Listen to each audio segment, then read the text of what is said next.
Hello again, everyone, and welcome back to another Burlingame. It's a small town podcast sponsored by the Burlingame Historical Society. My name is Mark Lucchese, also known as Mark at the Mic, and before I introduce my guest today, in 2002, he was inducted into the Burlingame High School Hall of Fame. In 2014, he was voted Cal High Sports State Coach of the Year. 2016, he was inducted into the San Mateo County Hall of Fame. And in 2021, he was inducted into the California Coaches Hall of Fame. My guest today, Burlingame's homegrown Doc Scheppler, head coach of girls basketball at Pinewood High School in Los Altos, California. Doc Scheppler, thanks for stopping by today. It's great to be here. Let's have some fun. How's summer going for you? Summer's great. We start school in a week. We have teachers meetings next week, and then school starts, August 21st. August 21st. You know, Doc, besides coaching down at Pinewood, do you do any teaching? I teach physical education. Physical education. Our campus is a 7 through 12, so we have junior high PE classes and high school PE classes. Wonderful. Yeah. And has that been ongoing through your whole career? Yes. Or just I've done that for 20, it's going to start my 28th year there doing this. Terrific. Yeah. And how many more? Good question. I'm going to go as long as I can. Great. You do what you love, and I'll love what you do. Absolutely. And I'm certainly the model citizen for that. Yeah. You know, has basketball practice started yet? No. And when does that start? Official practice starts, I believe, October 30th on a Monday. We have our players playing in an AAU program called Fever. Okay. And that will start up. And that means our girls play in that particular organization as well as other girls from other schools. Okay, great. And that starts September 7th after Labor Day. Okay. I think what we're going to do now, Doc, we're going to park the basketball in the backyard for a few minutes. Do we have to? Well, the Okay, let's do Historical that. Society would like me to ask you some questions Sure. about your dad. You bet. And the shop on Burlingame, on Broadway. Right. Et cetera, et cetera. So many of us know your dad, Ernie. By the way, I've only known you as Doc for 50 years. Is the first name Paul. Ernie? Ask Paul. Ernest. Ernest. Yeah, I was little Doc growing up. When is He the was last Big Doc. time anybody called you Ernest or Ernie? You know, it's funny, Ernie, my friends that I played high school basketball with, people that know Paul, Doc is my nickname, and Ernie they call me Ernie Laverne. So nobody really calls me that except for them. But So- down at Pinewood, you're Doc. Oh, yeah. All through your coaching Oh, yeah. career, it's been Doc. That's correct. Yeah. All right. So your dad was Ernie Doc Scheppler. He had an optometry business on Broadway. Yes, he opened that practice in 1949, I believe, and I'm pretty sure he was semi-retired for the longest time, as you well know, but I want to say that he retired mid-90s, something like that. So he was the self-designated, everybody's opinion of him was the mayor of Broadway. Absolutely. He's out there on the Strip. Yeah, So and great he was- memories of Broadway, too. Longtime member of the Burlingame Rotary. Correct. Where was the shop located? It's right on 1322 Broadway, next to the hardware store and a tailor shop and his shop. And then it was Puccinelli's Market for a long time. And then a Thai restaurant took over after that. But he owned the four buildings. No there. kidding. Yeah. Wow. Yeah. What's there now? Is it still an optometry? It's Dr. Kita took over practice from my father, and he's still there. That's terrific. Yeah, and he's a wonderful guy. Yeah.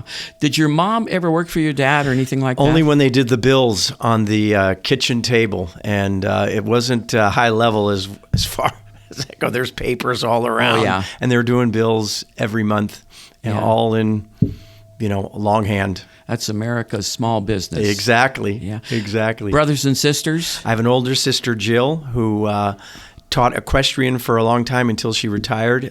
She owned a ranch stable in Livermore, California. Up until 3 or 4 years ago, she retired and moved to North Carolina. And she still dabbles in some teaching and is enjoying life there with her animals. Great. All right, let's talk about young Doc Scheppler. Okay, little Doc Scheppler growing up in Burlingame. I'm assuming you went to McKinley. No, I didn't grow up in Burlingame. I grew up in Hillsborough. I still hope I can love do it. this broadcast if I grew up in So Hillsborough. did you go to? You must have gone to North. I went to North School. And then Crocker. I went to BIS after that. Okay. So I went to BIS and then Burlingame High School after Great. that. So let's talk about I had the greatest neighborhood ever in the history of mankind because it was similar to your neighborhood, Mark. It was on Knightwood Lane, and Jeff Thomas was my next door neighbor. I had the Murphys across the street, Rob Grant, who went to Sarah High School. I'm not really sure we can mention Sarah here because of the fine graduates here. But we had the greatest neighborhood ever, and everybody moved in around 1955.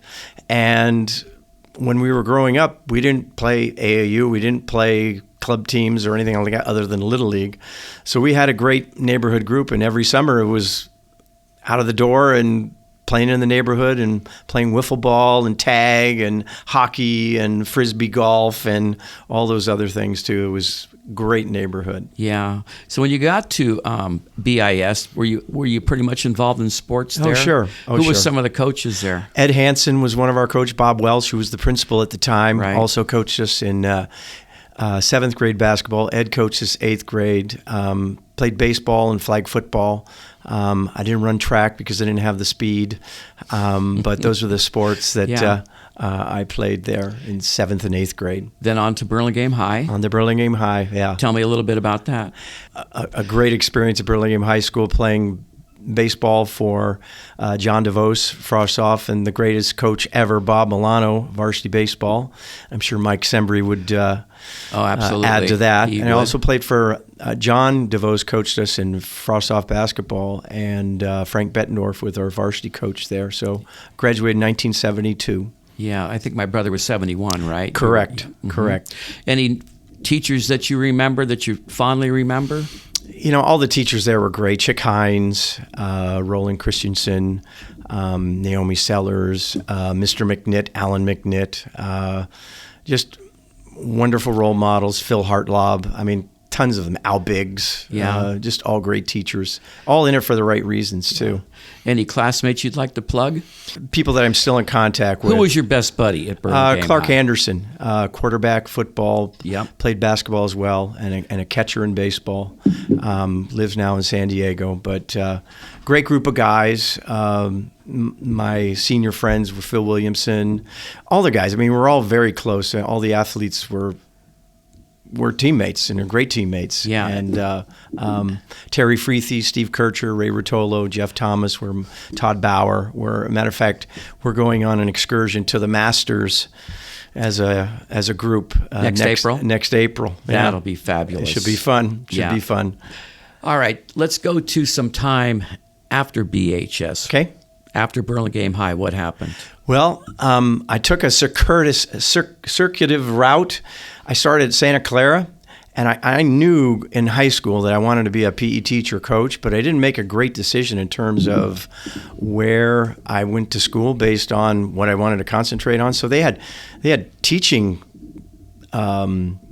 elements there at Santa Clara, but I played basketball in the freshman year. But after a while, it's like, why am I here? So I went back to the junior college at Kenyatta College and played basketball at Kenyatta. And Steve Kircher was one of my teammates. Ray was one of my teammates as well.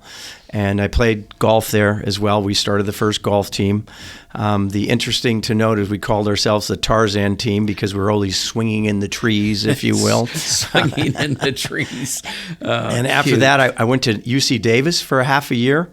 And I knew I wanted to major in PE, but their emphasis at UC Davis and the UCs was kind of more training, more lab work, and I wanted to be a PE teacher. So I went back to SF State, and that's where I got my degree, credential, and master's. Did you play any ball at UC Davis? No, I've made the terrible mistake. I was there. I went. I practiced 2 times, and it was just I made the fatal mistake of not wanting to play anymore. And I gave basketball up and decided to pursue, I wanted to be a tennis player. And so for a whole year, I trained really hard to be a great tennis player. I dabbled in tennis in high school and junior colleges, played for recreationally for fun. But that was my next passion, was tennis. And when I went to SF State, I played on the tennis team there for a year as well. Really? So no basketball at SF State. It was tennis up there. No, what a ding-a-ling I was. That's all right. But I came back to playing basketball. You know, the funny story that I love to tell is I had a tennis date, if you will, playing tennis at Burlingame High School on a Saturday morning. It was pouring rain, and it was one of those days where we couldn't play, but I wanted to get a workout. And every Saturday morning, the Burlingame Rec would open the gym for free play, open play. And I told my tennis guy, like, you want to go play basketball instead of just sitting around here doing nothing? Yeah, let's go play. And when I got on the court, it was like, what the heck have I been doing? This is the greatest thing ever. I just didn't know what I was doing. But a lot of times you need to take a pause in the stuff you're passionate about. Mm-hmm. And I think that was definitely an example of that. And did the coaching light go on at that time? I knew I wanted to coach, right out of high school. And at the time, it was maybe I got the job as a frost-off coach at Burlingame in 1977, 78. And that's when I started coaching there. And was there girls basketball at that time? It's hard to remember. I don't remember Yeah. girls basketball in 1977 when I started, but they did have girls basketball in the 80s. I remember Eileen Murray was a terrific player there in the early 80s, but that's when they started it out. Yeah. So you coached a little bit of frost-off at Burlingame High? Coached frost-off boys, as well as I coached cross-country and track. I just the long list. I coached tennis for 2 years, coached Mike Floyd. Wow. And then... was this a full-time position for you? No, it was just part-time. I was a rent-a-coach, as they Mm-hmm. used to say. There wasn't any PE jobs there in the district because Prop 13 came into vogue in 1977, 78. And a lot of the teachers that were classroom teachers kind of went into be a PE teacher at that time. So there weren't really any full-time jobs there. So what I did to make money other than just part-time coaching was I worked at Primetime Athletic Club, I worked at the Burlingame Athletic Club, I worked at the Telegraph Hill Club, and then after that I worked for Federal Express for 10 years as well as coach. With the hopes of getting a full-time position, correct, right? Correct, Yeah. correct. And what about when you went to CAP? You taught you I coached frost-off basketball at Burlingame 77 to 86, and then I went to Cappuccino and coached frost-off for a year, and then coached the varsity there for 3 years. And then when the coach at Burlingame, Frank Firpo, decided to retire from basketball, I applied for that job and coached the boys there for 4 years. Why did you leave Burlingame? Burlingame High. I mean, here you got a head coach job coaching the boys basketball, your passion, coming back to your school. Yeah. Why'd you leave? A lot of reasons. One of them is family. My kids were at that age where they were playing sports. And my day, and I'm not doing this to raise my self-esteem and make me seem like I'm anything more than I am, but I would get up in the morning and work 6 to 2 at FedEx, and I would come and coach my boys. And then after that, if we'd have Kyle's team practicing as a 4th grade team, I would coach his team, as well as my daughter's team at BIS. And I coached with Alan Stambridge for 3 years. The great Alan Stambridge. Knobby knees. Yes. Oh, yeah. Well, that's a full day, Doc. Yeah, it's a full day. But I found myself having more joy coaching my kids' teams rather than coaching adolescent males, and it was just a thing where it's like, yeah, I have my dream job. I wanted to be varsity coach at Burlingame High School, and I was there, and it got to the point where it wasn't joyful anymore. It wasn't something that I felt like I was making a difference as I was there. Plus, the coaching of my children's teams was such to where it's a different skill set. You have to be more specific. I enjoy the embryonic stage of developing a player at that age rather than dealing with 9th through 12th graders. And it was more fun. Okay, so how'd the Pinewood gig come along? Great story. The year I took off to watch Casey play, she went to Sacred Heart Prep her freshman year. My friend Peter Diepenbrock, as a favor to him, I coached the 8th grade girls team at Pinewood 94-95 for 2 months. And there was a couple players that were there that I really liked, good 8th grade players. My daughter was a freshman at Sacred Heart, and I said to him that I just love this place. This is the greatest. If you can get me a teaching job here, I'll coach the girls here. So that's how it started. Okay, so just for the listeners out there, Pinewood is a private school. It's K through 12. They have 3 campuses. Right. They have K through 2 on one campus, and they have 3 through 6 on another. And our campus, which houses around 310 students, is 7 through 12. Yeah. You mentioned that to your friend, if he gets you a teaching job, you'll coach girls basketball. He was going to not retire. He was moving to Denmark. So he taught PE there. He taught PE and coached the boys basketball team. But he was moving back to Denmark to coach. He had coached there previously. He was moving back there to coach for a long time. It only ended up for a year, and he came back to coach at Palo Alto, as we'll tell the story later. And he was leaving, so I took his position as a physical education teacher there, as well as coach the girls' basketball team. Why the girls? Why didn't you take the boys? Because I brought my daughter from Sacred Heart Prep to Pinewood, so she was coming in as a sophomore. Was that hard, coaching your daughter? At anything in life, Mark, as you well know, is all profit and cost. So the profit of coaching a player that's really good, but also your daughter, has some pluses and some minuses and some frustrations, but also joyful too, that you're involved with her and you're in the gym. Sometimes I wondered, I'm not telling you to take out the garbage or clean your room. I'm telling you to get back on defense. And so it was tough for her because she had to learn to separate the two, coach and dad. And that had some rough moments there, but we had a great team, and I was only going to coach for a little while, and I decided I just love all these girls. They're very close to me, and we had a lot of success. Yeah. And that's happily ever after. Okay, so what year did you start at Pinewood? 95, 96. 95, 96. So you've been there, 26 years, 27? Sorry, my 28th year. Yeah, 28 years. I've got a stat here in front of me, and correct me if I'm wrong, Doc. Lifetime record, this is crazy. 714 wins, 152 losses. That's lifetime, or is that Pinewood? That's Pinewood. 714 wins, 152 losses. That's unbelievable. We have great players. We have great coaches. That mix and playing the game the way we play it puts us in position to be successful. Very proud of it. Very proud of it.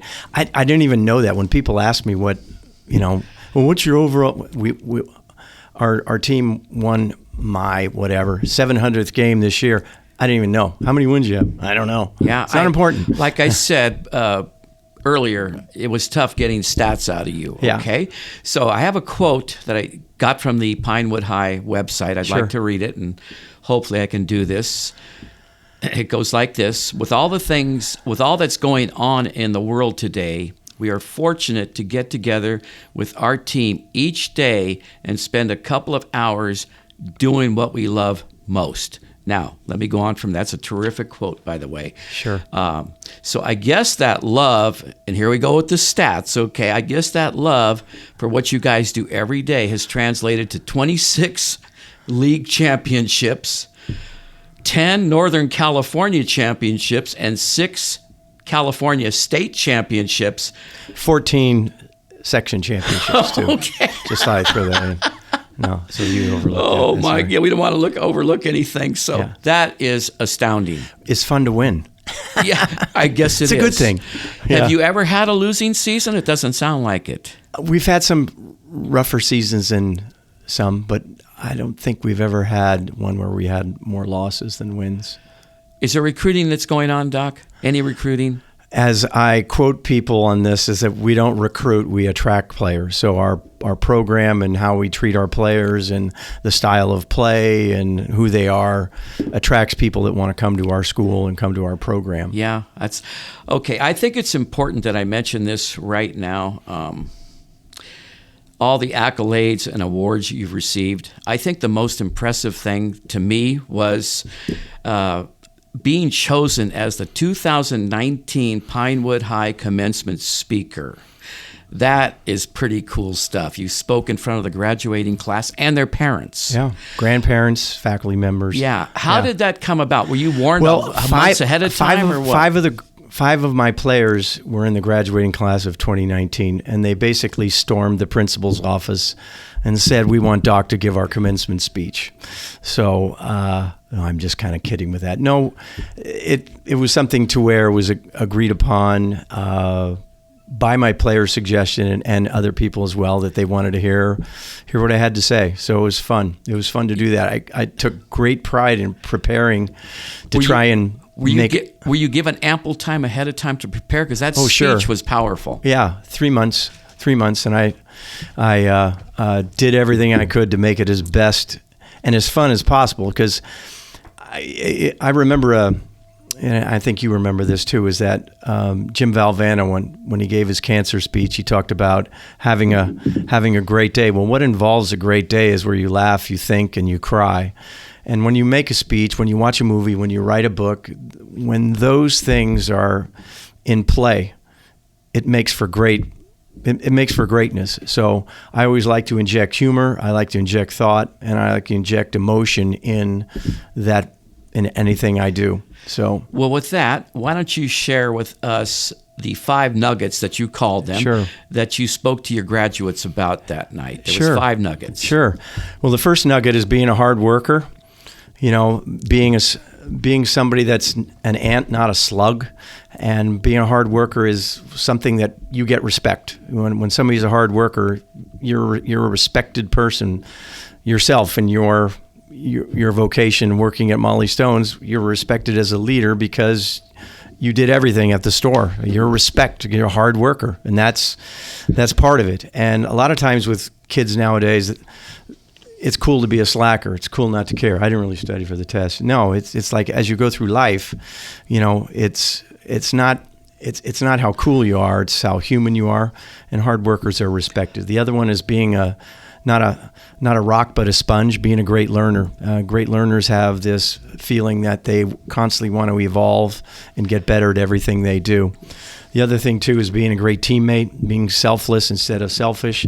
Life is a team sport. Everybody has to be a willing member of any group they play, whether it be your husband and wife and your family, whether it be your work, whether it be at the library, anything. It's about being a good teammate and having a feeling of being a part about something that's bigger than you are. The other thing, too, is having some resilience, being tough as nails. You know, we all deal with failures. How you deal with them is kind of a definition of who you are. And basketball is the epitome of a failure recover sport. People don't want to see you throw a pity party because you missed a layup or turned the ball over or did something wrong. You have to be on to the next play and have a next play mentality, because nobody cares about that. And the last thing is having a belief, and having a belief in yourself, and having a coach that believes in you. And that's one of my jobs as a coach, is to affect the way players believe in themselves. And when you talk about the difference between coaching boys and girls, I can affect a way a female believes in themselves more so than a male. Because I always use this line because people ask me, what's the difference between coaching boys and coaching girls? Well, most boys that are great just think most boys that are good think they're great. And most girls that are great just think they're pretty good. And when I coach a female, I want them to have greater feelings about who they can be, and my vision for them. Everything I say to them is about not raising their self-esteem, but just raising their level up, that I believe in you. And there's, one of the great lines is having standards, and that's our Pinewood team has those standards. This is who you're going to be. And all those analogies hit home, because when you look at, like, for instance, a sponge and a rock, well, what does a sponge do? It absorbs moisture. What does a rock do? It repels it. Well, I need you to be a sponge. And every single tenet that we have, we want those girls eventually, when they're a senior, we want them to be those things. If we don't win a state championship, and it doesn't happen all the time. It's happened 6 times, but those other 22 years, what do we have? Well, it's who we become in pursuit of those goals, who we become. And as seniors, when they walk across the stage, it means something because of the journey that they've had and who they've become as far as a human being and an athlete and a teammate and a friend as they walk across that stage. Yeah, Doc, that was awesome. That speech, it was emotional. Did you get emotional up there? Oh, sure. Yeah. I get emotional when people ask me, well, what's your favorite team ever? And my favorite team was my second team. My first team that I coached had a great group of frost-off boys: Matt Hesselgren, Dan Jackson, Bobby Green, Chris Malumphy, Steve Lavelle. We had a great team. We made it all the way to the playoff championship game. We lost it. And the next year, I thought I was God's gift to coaching. Right. My second year, it's like, yeah, this coaching thing's not a problem. And then I get a group of kids as freshmen. We had a wonderful group. They were small, but they made up for it by being really slow. And our record that year was 3-19. And we would lose games by 40 points. But the thing I remember about that team is they weren't happy with that. They wanted to fix it. So in the postseason after that, they devoted themselves to being great basketball players. And the following year, they went 20-5. Wow. And one of those players on the team was Peter Diepenbrock, who I'm still very close with today. That's a great story. Yeah. That was, and I started getting emotional talking about that because one of the great Burlingame High School players coached at Hillsdale, Owen Lucy. Okay, and Owen told me in the middle of that year, because he was kind of one of my mentors, he said, you just can't turn chicken salad from chicken poop, And I made it my goal that the following year, I just said, what do you think of that chicken salad now? Yeah. And to this day, I still refer to that as that. Yeah. That's great. It is great. All right, with all these wins, over 700 wins, what are some key principles or strategies that you contributed to your team's success? This is going to be long-winded, so I don't mean to bore the people there. But back in 1987, Rick Pitino was coaching Providence, and he had Billy Donovan, Delray Brooks. He made it to the Final Four. In my Rick Pitino imitation, my Final Four. He made it to the Final Four. And his style of play was they shot threes and they pressed. And they didn't have size. They didn't have extreme athleticism. And I made it like, okay, as a player, I was a great shooter. And I made it my goal, I'm going to make my team great shooters. So we started playing that style of play where we relied on the three-point shot, which came into vogue at that time. He was the first coach to really utilize it to his advantage, and that's how my teams were going to play. And then as the years evolved through time, our style of play and my evolution as a coach got better and better at it. We put 5 shooters on the floor all the time because I know how to develop shooters. And our style of play mimics how modern basketball is played today. So give you an example of that. In 2003, my team set a national record for three-pointers as a team with 348 threes in 31 games. Now, do the math, knowing that you went to Sarah and have a great math background there, Mark. That's about 11 threes a game. Wow. Okay, and that's in a 32-minute game. Yeah. So people thought we were lepers or something like that. It's like, oh, they only do is shoot threes. They live by the three. They die by the three. It's not like we have a 6'3" post player to get easy baskets. So we get our easy baskets based on analytic shot selection. In other words, we get layups, shoot floaters, shoot open threes, and try and get to the free throw line. So as an example, we averaged 33s attempted a game, and that's in a 32-minute game. Our field goal percentage from three is usually around 33%. So that means we make 10 out of 30. Right. So that means we're scoring 30 points in 30 shots. That's a points per possession of 1 per shot, which is very good for high school basketball. But we take it to more detail to the point where we learn to track offensive rebounds. In other words, if we go 10 for 30, and our goal is to get 10 offensive rebounds out of those 20 missed threes.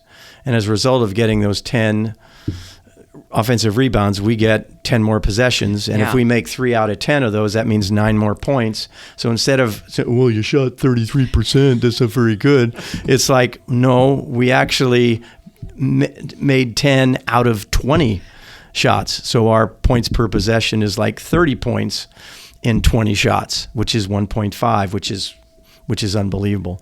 And that style of play puts us in position to play competitive basketball against the top teams in the country. That was some pretty good analysis and analytics, Doc. Well, I didn't mean to bore people, but you're not boring anybody. There's a method to the madness. That's the point, is that there's a reason why our team is successful, and it's the way we play. Interesting to note, I don't know what the other questions are going to be. Back in 2010, Joe Lacob had just bought the Warriors. Mm-hmm. And his son played at Menlo. And our girls played Menlo prior to the boys playing. So he was in the foyer after the game, and I was walking out, and he says, hey, I love how your team plays.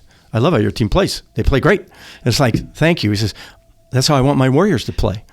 So there you go. Yeah. So we made a T-shirt that says, we don't play like the Warriors play like us. Awesome. Because they shoot a lot of threes. They rely on their shooting ability to make them successful. And it was very, very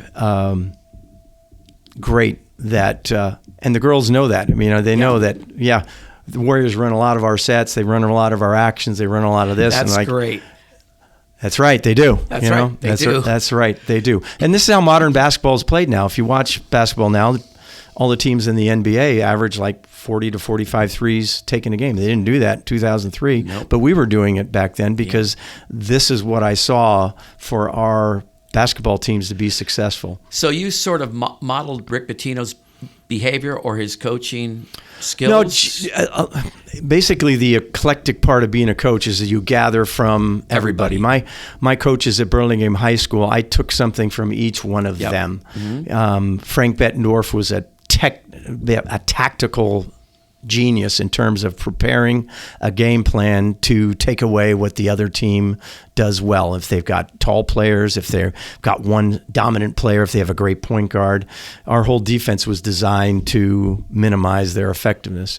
And then from John DeVos, anything with John DeVos was like a happening. It was like he was the Bob Barker of coaches, where it's like you come to practice, it was going to be fun, it was going to be enjoyable. You were going to work hard, but you were going to laugh and if you didn't work hard, you weren't going to laugh because you're going to run. Right. So through there, it made basketball stimulating and fun, and you didn't show up to practice sleeping. You showed up ready to work. Right. And then from Coach Milano, baseball is not the most intriguing sport to play. And to practice, okay, we're going to hit grounders, take BP, and maybe take live pitching and go from there.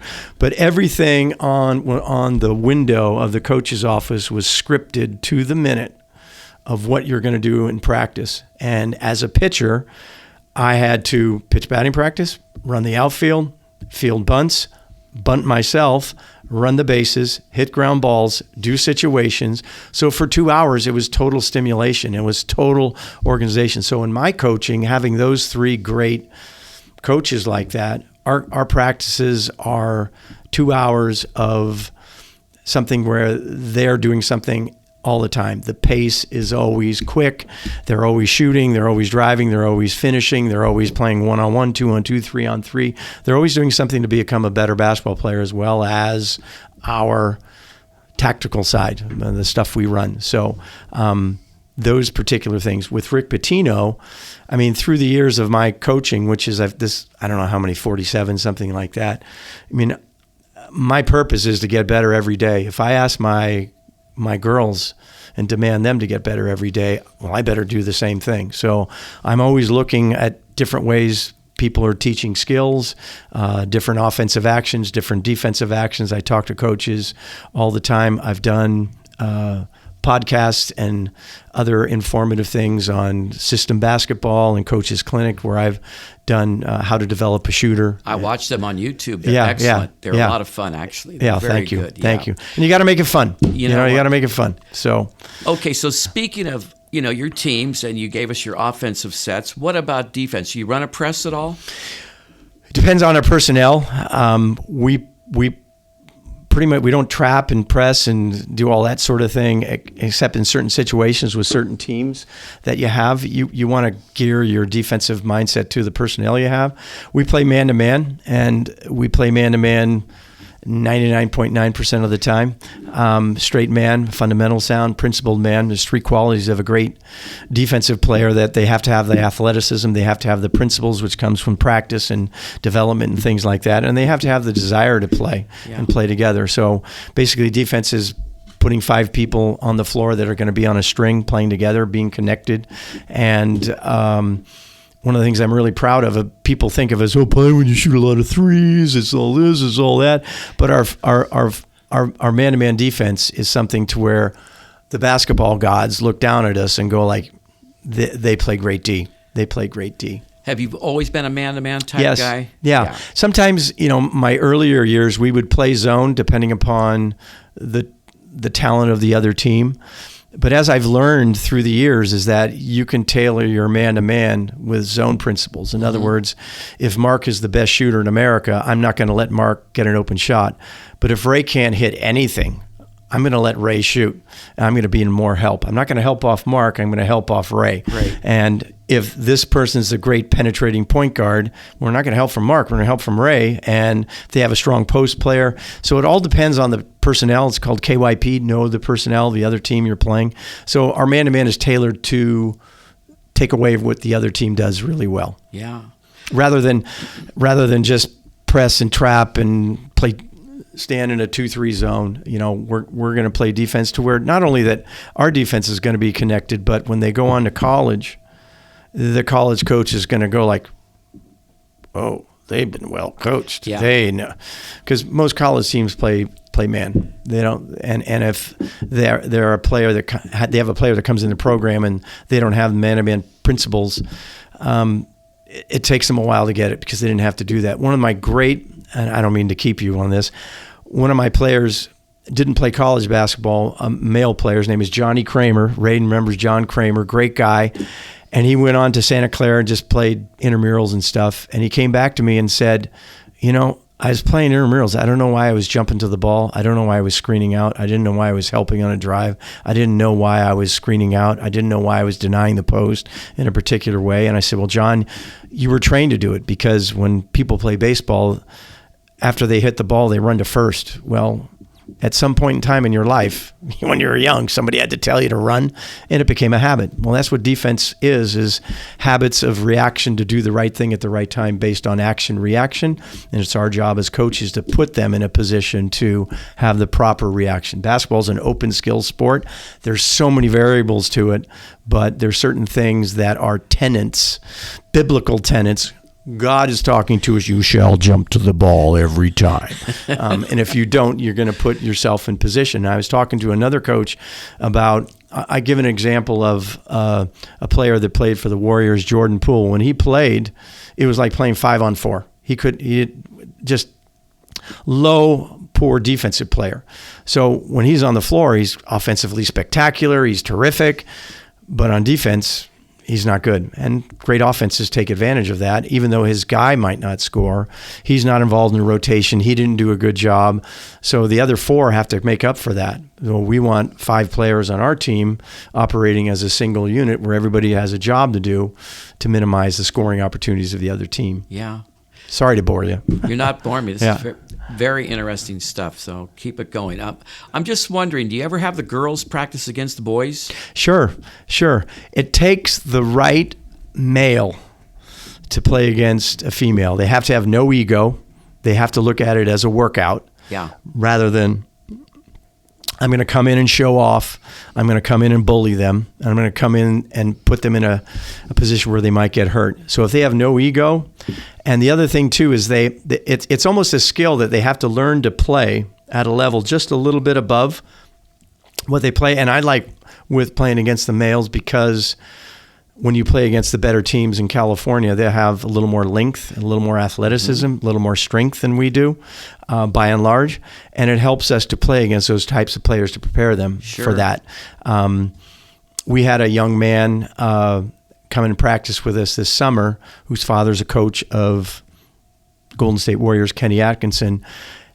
And he couldn't have been a more perfect player to play against the girls because he just played, and he's a freshman, so he's not physically stronger than they are. He's a little bit stronger than they are. Skilled, he just wanted to play. He didn't want a ball hog. He just wants to play, just wants to get better, just to work on his skills. And I compliment him and saying, you did a great job. Yeah. Because not a lot of males can do that. No, I would imagine that the egos. Yeah. Right. And in our particular school, our guys team isn't that strong, and the players at the JV level are physically capable of playing from a strength standpoint, but skillfully and knowledge of their body awareness, we're going to get hurt playing against them. So we haven't scrimmaged against our guys in a long time. Okay. I have great coaches that help me coach that all play college basketball. Yeah. 2 of them played at UC San Diego. 2 of them played at St. Mary's. The other one played at Whittier. So with those 5 coaches and another as well that plays a male that plays basketball as well. So when we practice, I mean, you're playing against D1 players. Right. D1 players, so former D1 players that still are young. These guys. Yeah, so they'll get everything, and they'll learn how to play too. That's the most important thing because they're just tremendous role models in how you want to be as a player. How many girls on the team? It depends on how many are out for the team. We don't cut. It's a pretty rigorous program. We do have a JV team sometimes based on it, but it's a small school. So when you're tapping into 150 girls at the school and you've got other sports for them to play like soccer, last year I think we had 14 on the team, and 3 of them were hurt, had ACLs. The other 3 couldn't play because of CCS reasons and things like that. And we ended up with 8 total for the rest of the year. But we had the greatest bench ever. Will most of those girls get playing time, beyond the starting 5? Sure. The style of play we play is such to where we want to run at every opportunity. We want to push the pace. We want lots of possessions.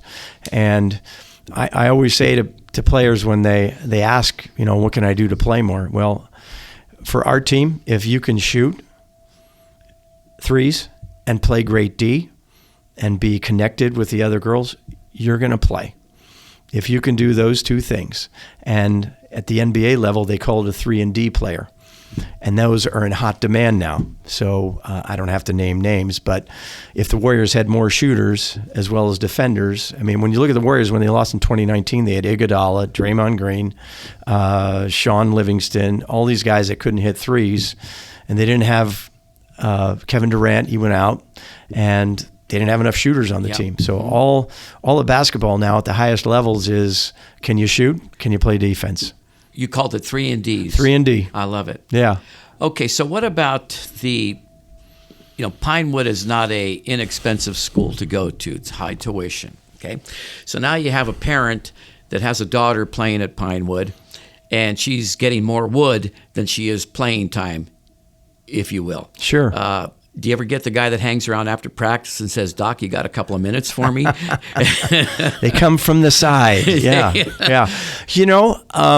We want all of our girls to handle those particular things, and we have the parents sign something before the year that any commentary, any discussion about playing time will be handled by, your daughter. Your daughter will handle that. It's time for them to grow up. Great. And they handle that. And most of the time they adhere to that, but in certain situations, you just, I refer to it as a temporary parental lack of perspective. And I've learned to use a different term because it's 2023. Yeah. I'm not going to say insanity. Right. I'm going to say lack of perspective because insanity means they're crazy. Yeah. Can't say that. Right. Did I just say it? Yeah. So anyway, the lack of perspective is they have a biological tie to their daughter, to their son. And the thing about it is that I was fortunate to go to this Michael Jordan fantasy camp in 2000, and I was having dinner with Mike Montgomery. Wow. And coach at Stanford, the coach at Cal, Stanford, coach right? at Stanford, coach at Cal. Yep. I mean, it was the greatest experience to ever have in the world because I got to play. I got to bring my son. I brought Peter Dietenbrock and a good friend, Marty Ruiz, who's my JV coach at Burlingame, years prior to that. And all the college coaches were there coaching teams. So my coaches were Roy Williams and Nolan Richardson. Boy, not a bad So you pair. had breakfast and lunch together with coaches as you got to talk to them. I had lunch with Jack Ramsey. I had breakfast with Coach K. Still have some contact with Coach K now. So that was just the greatest experience. And Mike, I asked Mike, I said, Mike, do you ever have any parent problems? He goes, no. I said, well, why is that? He says, well, right when they call or anything like that, I go like, I'm going to stop you right there. First of all, you love your son. There's a biological tie with your son. Your perspective, and you can't be objective with it. I can because I'm his coach. So we're not going to go there.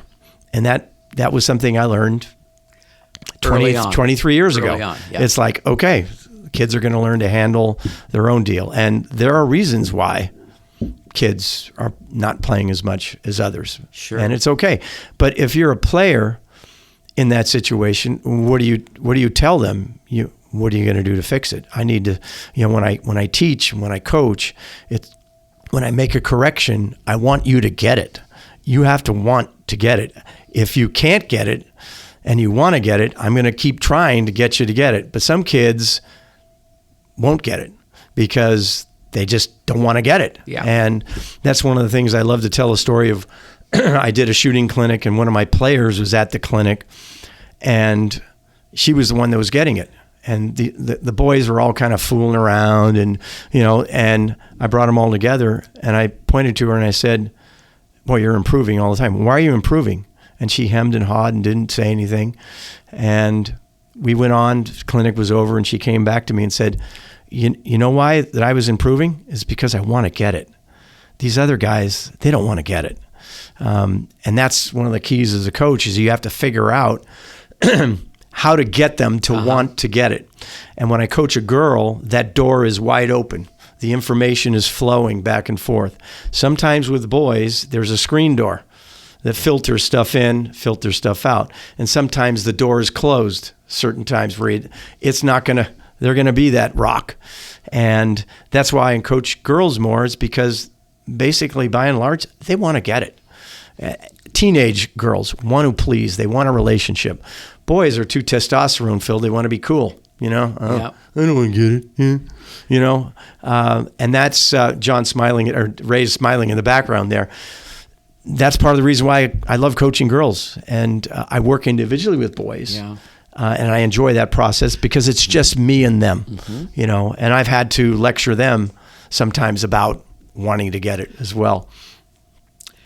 Okay, so how do you stay up to date with all the latest coaching trends and incorporate them into your coaching philosophy? Well, I'm sure glad that Al Gore invented the internet. So, no. So it's not a political statement. It's just a comedy line. There are so many great coaches out there that are so eloquent, so organized, so detailed that I learn from. Our style of play is something that we have come to being, but certain coaches have learned to teach it better than me.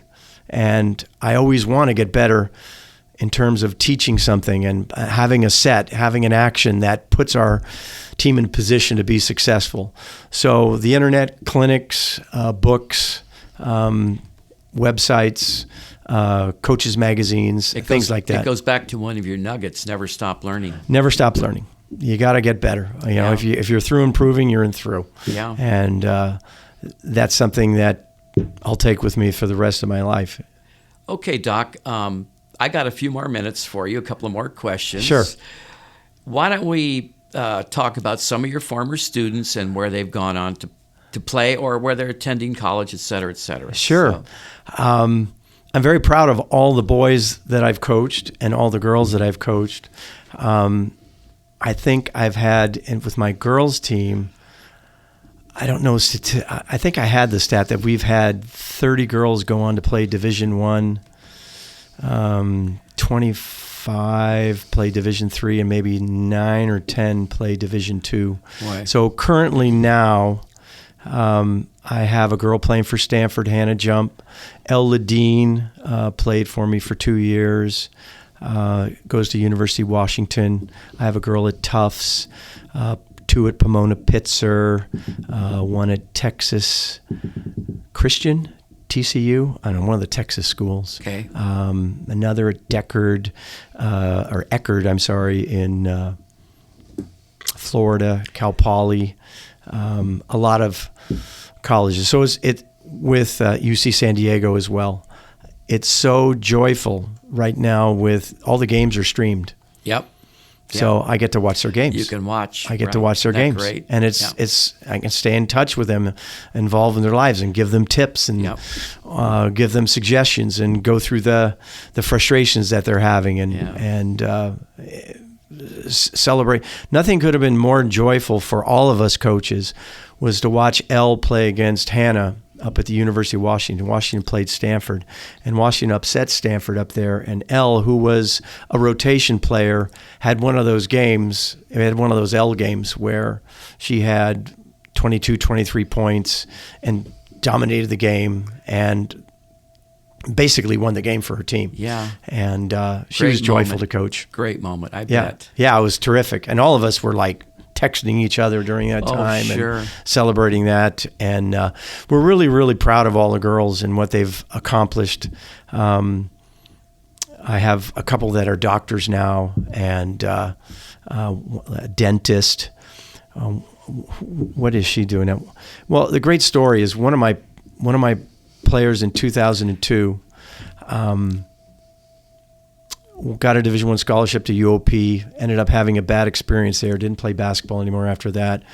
Got her degree at UC San Diego, went into restaurant management. She was managing a restaurant company called Houston's. Los Altos Grill is one of their restaurants. It's a big umbrella of that. And she was working in Phoenix at the Houston's in Scottsdale, and we were down there for a tournament. And I took my team in there on a night that she's the manager. She is the general manager of Houston's. And she was saying, Doc, I'm a point guard at my restaurant. You know, I got to take care of the dishwashers. I got to make sure the cooks, the waitresses, the servers, the hostesses, everybody's got to be on the same page. Everybody's got to be on the same page. And she wouldn't have been able to do that unless she had a great experience being a captain and being a leader on our Pinewood team. So those are the things that I'm really proud of, is who they become and have that relationship with them. Not everybody's going to go on to be a great basketball player. Right. It's where they go in life. You bet. And they're using those skills as a transferable entity towards being a great human, being a great partner, being a great mom or dad. And those are life things. All right, I'm going to give you a couple of minutes. I mean, you've had so many people you've coached and helped, and guys and girls, but how about a couple of minutes on Jeremy Lin and LinSanity? Sure. Jeremy's high school coach was Peter Diepenbrock, who I coached at Burlingame, the 3-19 team that went 20-5. And for the time that Jeremy was at Pally, he wasn't a great shooter, but he was a phenomenal player. I mean, you could see the floor, as a great passer, could finish, could go by anybody, was explosive, and went on to Harvard, but he still wasn't a great shooter. And he was drafted by the Warriors out of Harvard because he had a great summer league where he played against John Wall and did really well in that particular summer league back in 2010, I believe it was. And he was drafted by the Warriors, sent back and forth to the G League, and basically the thing against him was he couldn't shoot. So I told Peter, I'd like to work with him, because I worked with him once when he was at Harvard, and it was fun and enjoyable, but we made a time to work with each other. And then I worked with him. There was a lockout in 2011 in the NBA, and he was still with the Warriors in his second year. And we worked from the time he got back in August from his China trip to December when the lockout was over. We worked pretty much 4 or 5 times a week on his shooting. Where? At Pinewood Gym, and at the Fabian Gym that's owned by Pinewood as well, our second gym off of 101. And my whole goal for Jeremy was, when you're going to come back to the Warriors when the lockout's over, you're going to show Monte and Stephen Curry that you're really good. Well, it turns out that his first practice, in his mindset, his words were, I was killing it. And then hour and a half into practice, they invite me up into the office and say they need to use my money that they would pay me this year to support making an offer to DeAndre Jordan. So they had to waive me. So that was so frustrating for him. And after a day or two, he's picked up by the Houston Rockets, did the preseason with them, and then was cut the last day of preseason because they already had 3 point guards. And he's picked up by the Knicks. And his first game as a Knick, because they had Mike Bibby was hurt, Baron Davis was hurt. They had a bunch of point guards that were hurt. They were coached by Mike D'Antoni. And he played against the Warriors, didn't play well, and then these guys came back from their injuries, and for roughly a month and a half, his playing time was sporadic, and his guaranteed contract, his contract was only going to be guaranteed after February 4th. So the assistant coach there, Kenny Atkinson, who is now an assistant with the Warriors, kept pestering and worked with him every day at 6 a.m. To prepare him, to make him better. Was telling Mike D'Antoni, you have to play him. We have to give him a chance. His contract is up then. We got to see what he can do. And that's when LinSanity hit, when he had a great game on Saturday night against the New Jersey Nets, right. Brooklyn Nets now. And it was one of the most joyful experiences for me as a human, because I know how hard he worked to become great. I know what he was as a person. And to see him get a chance and score, as a matter of fact, that day they had the NBA pass. I only watch the Warrior games or whatever they have on ABC or whatever. But they have an NBA pass where you can watch all the NBA teams if you pay a certain amount of money. And my wife is very frugal, very, it's like, you're not going to get that. So as soon as we got back from our walk, I knew he was playing against the Nets. And at halftime of the game, I checked the internet on the computer and got his stats, and he had like 10 points, 5 assists. And I turned to Trish and I said, we're getting the NBA pass right now. So we sprinted into the living room, turned it on, and we couldn't go through all the things. We finally made the payment and watched him, and it was just tears of joy to see him play and to see it take off and to see him just be a global phenomenon. And we were all so proud of him. And his high school team, some of his high school teammates, his high school coach Peter and I went back to visit him to watch him play against the Mavericks on a Sunday morning, and watch him play Monday night after that. And another interesting story was I was coaching a game and I was DVRing the game, and in the middle of the game, they're playing the Lakers. And this is when he had 38 at the Garden, the movie on HBO or something like that. Yep. And at halftime of my game, I'm walking out, one of the kids, Jeremy's got 18 and a half and 6 assists. And I'm going like, I'm recording the game. Don't tell me. But it was so fun to go home and watch and play. And week after that, he hit this big shot against Toronto to win the game. And it's a shot that we'd worked on every single day that he kind of was a little bit stubborn to shoot. But he hit it to win it. And I texted him after, see what happens when you listen to... I refer to myself as Burgess Meredith to him. I was the old guy, Rocky, one of those things. And you got to listen to the old guy. And he said, I wouldn't have made that shot unless you made me do it and work so hard to get there. So that was a great experience. What about your 20 seconds of fame or 30 seconds of fame on LinSanity? Yeah, so they were filming a documentary for Jeremy, because being an Asian American guard at Harvard is not exactly a commonplace occurrence. So there was a guy that came up with an idea to, hey, let's follow him through his Harvard senior year. And then he plays great in the summer league, gets drafted by the Warriors. They followed him with the Warriors. I remember filming the draft night of his second year, and they were following us in the car through that, followed through the workout. So they filmed us working out 3 or 4 times. So when he was free agent, picked up by the Rockets, he was coming to play the Rockets. I was invited as a guest to stay in a suite by the director and the producer and his mom and dad and stuff, Jeremy coming home. And he said, you're coming to the premiere on Wednesday, right? And I'm not really a premiere guy, you know.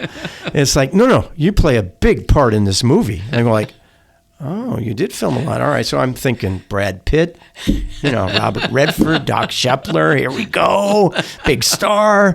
Matter of fact, when the Burlingame High graduate that I coached in cross country, Peter Hartlob, did the movie critic. He did the review of LinSanity, and I'll show you this after. But in the review where, you know, they have the guy clapping or sleeping, or he's on, you know, in the Chronicle and stuff, he was clapping, and the stars of the film: Jeremy Lin, Peter Diepenbrock, Joe Lacob, Doc Scheppler. And I'm going like, wow, this is going to be great. And I get there, and they have a red carpet. My wife and I walk the red carpet. There's 2 people there. You know, it's like, oh, boy, this is great. Producer gets to me, and he says, hey, we got the VIP room upstairs. Let's go upstairs.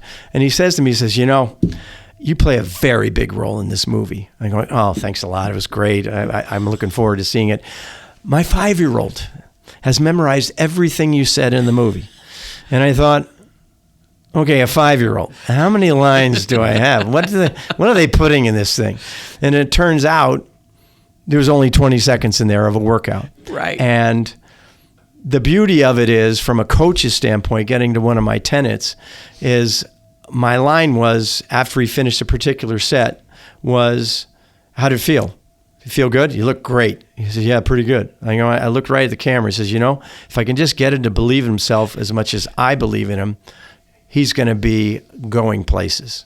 And the symbol of the movie is, you got to believe. Yep. And that's one of the tenets of core thoughts, core culture of our team is belief. I have to affect the way they believe in themselves. They have to work hard enough to develop the confidence to believe. And we always have a failure recover when they miss a shot. They always go, next one's in. Yeah. You know, next one's in. Yeah. Next one's in. And I want them to shoot it. If you dare not shoot it, I'm taking you out. Yeah. And I coached some great girls. One of my girls that I coached, I don't mean to keep this longer than it has to be, but in a drill where we do 5 spots, 30 seconds at each spot, and they make as many shots as they can from the baseline, wing, top, wing, baseline, and they keep a cumulative score. So if they make 8, 7, 6, 4, 3, you know, okay, so you made 28. I had a girl make 46 in 2.5 minutes. Whoa. She missed 1 shot. Wow.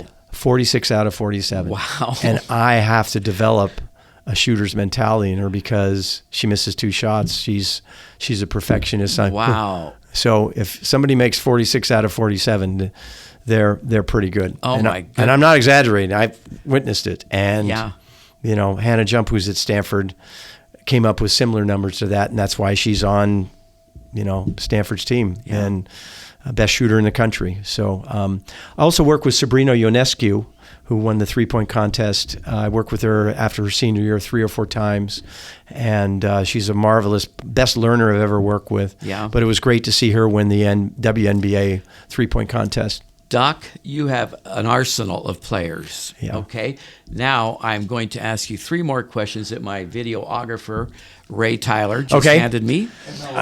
And tough questions. Well, we'll see. It says here, in your long and successful career coaching both young men and women, what is your opinion on trans in women's sports? Wow. We saved the heavyweights for last. We got a political question here, Ray. We saved the heavyweights for last. Jeez. Well, I have a problem with kids changing genders and playing, a male, becoming a female and playing with girls, because there's a genetic advantage to that. Have you come across that? Have you encountered that yet? Not yet, okay. No. But I know that other coaches have some, but not. But you're not in real favor of it? No. Okay. No. You go with that, Ray? Sure. Okay. He didn't kick me out. No, he didn't. So, okay. Here we go with question 2. Have fans, parents, etc. become more unruly and rude to coaching staff and each other over the years? Well, there has been a distinct change in the parental landscape. The fans, they're pretty much out there, but we don't really have a lot a lot of issues. There's more issues in AAU basketball. That's why I don't really coach AAU, especially in the boys. There's unruliness. And AAU is what grade level or age level? It's whatever age level the child is at. Okay. So it's become more competitive and more out there. That's why I don't do that. That's why I like coaching high school. I let my co-coaches coach our AAU team. I'm there at practice. They go to the tournaments. I don't want to figure out if we're eating at Chipotle or the Cheesecake Factory at night. I don't want to be in an airport. I don't want to be in a van. Right. I don't want to be in a hotel. Yeah. When's our next game? Where do we eat? And Yeah. this. I don't like that. Yeah. Our game's at 6. We're going to be there. Boom. Let's go. Okay. So that's why I like the regular season. But I will say, in terms of the difference between coaching in 1977 and coaching in 2023, the coaching profession back then, I revered my coaches and respected them.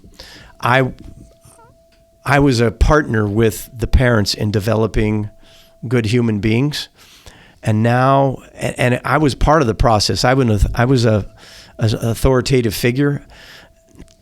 Now sometimes I think I'm working at an athletic club trying to get them a good workout and where they can find a good squash match or clean their golf clubs or get them a towel or find them a locker or, hey, we got a jazzercise class at 11 o'clock today. You want to go? It's like, no, I'm not here to make them happy. I'm here to make them great players and help their parents be another role model, authoritative figure to make them a good human being. But that's when the parental lack of perspective comes in, because when you think about sports now with kids, they start playing travel sports at a young age, and look at the emotional, financial, the time commitment it takes as a parent to do that. So when their child is not having success and not playing, their parent is in it as well. They're emotionally attached to them, and that can affect their rational behavior in terms of their playing time. Boy, I would imagine so. Yeah, Gosh. So it's a little bit different, but I don't really have a lot of parent problems now because we have something that they signed before, and that takes a lot of it, having a meeting before as well, and the kids know it. And I think they recognize that we're all good humans, we're all good coaches, and we all want the best for their child. Great. Okay, so last question Sure. from Ray. Sure. Are the athletes on your teams, and I think we probably went over this earlier, but are the athletes on your teams respectful, and do they take direct criticism? Are they okay with being criticized? And that would be the girls, I would think. Sure. Part of being coach is coaching in a sandwich where you want to, or an Oreo cookie where you want to say something positive, give them the instruction, give them that, and give them that. So the thing that I learned is that this is our standard, and I know you can do it. So our standard of play is such to where this is how we want you to play, and I know you can do it. And sometimes they don't take it as well nowadays as others, and that's a great question, Ray. But you have to learn to frame it in a way that they get it. I'm very rational. Sometimes I can be a little more blunt than my other coaches that coach, and sometimes less. And they want me to be more blunt, where I'm trying, not sugarcoat it, but try and inject it in there. But anytime I say something to a player, I need you to correct that. I need you to do this. And if you don't, you won't play. So what I'm telling you is I want you to play, and if you do it, you'll be successful. So part of it is getting back to what that girl taught me, is that they have to want to get it. Yeah. And some of them... And there's consequences if you don't get it. Right. And the consequences they're not going to get yelled at. I had a father say to me one time, guys, that, she doesn't really respond when you yell at her. And I said, okay, can we talk? I'm an ABC guy. Do you think I just come in the gym and start yelling at somebody? I'm going to say, hey, Mark, I need you to get back on defense. Mark, get back on defense. And then if you don't do it the next time, I'm going to say, hey, Mark, can you get back on defense? And when I get to C, Mark, would you get on defense? You have to get to C. Right. Your daughter is uncoachable. I've gone to A, I've gone to B. I'm yelling at her at C because she didn't want to get it. Yeah. So part of that is when we have to coach, basketball is a sport that involves high intensity, a personality type that is dogged, determined, fierce, likes contact, competitive, relentless. It's not for somebody that is, there's the ball. I think I'll run and get it. It's like, no, it's something that involves feisty. And, if that's not your, this is where the East Germans and the Chinese people years ago, where they would test their kids at 3 years old and put them in the sport that matches their body type. And I'm not saying to do that here, and matches their personality type. It's like, you know what? You're 5'1", you don't play hard, and you're a little bit soft. You should have chose bocce ball. You should have done croquet. Maybe you should have been a gymnast. Maybe you should have tried archery or something, or squash, or something that doesn't involve contact.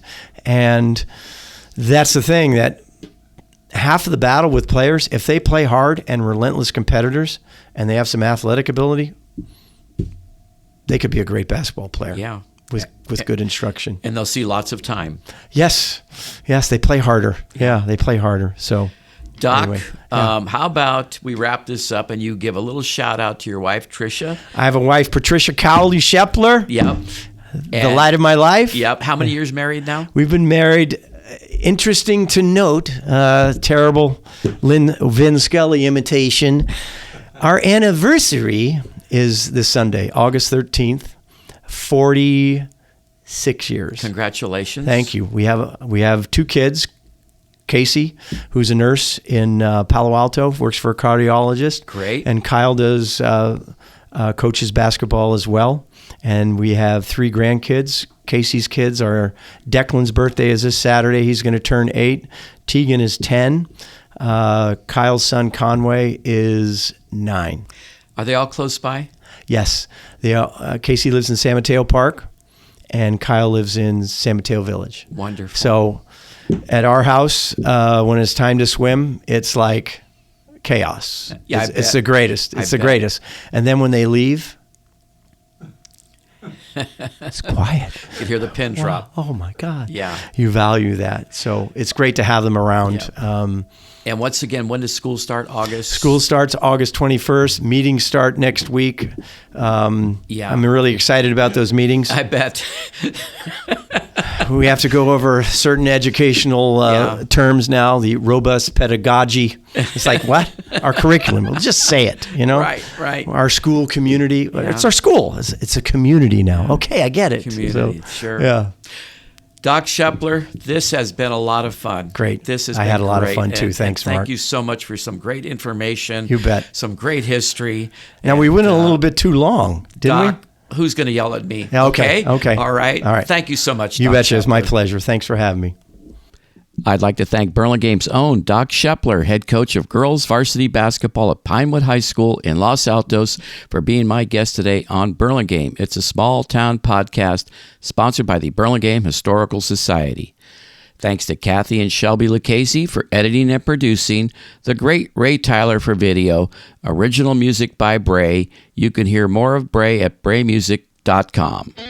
This podcast was recorded on Thursday, August 10th, 2023 at the Burlingame Public Library. The Burlingame Historical Society copyrights this recording, and no part can be copied or replayed without the permission of the Burlingame Historical Society. So until next time, everyone, see you around Burlingame. It's a small town.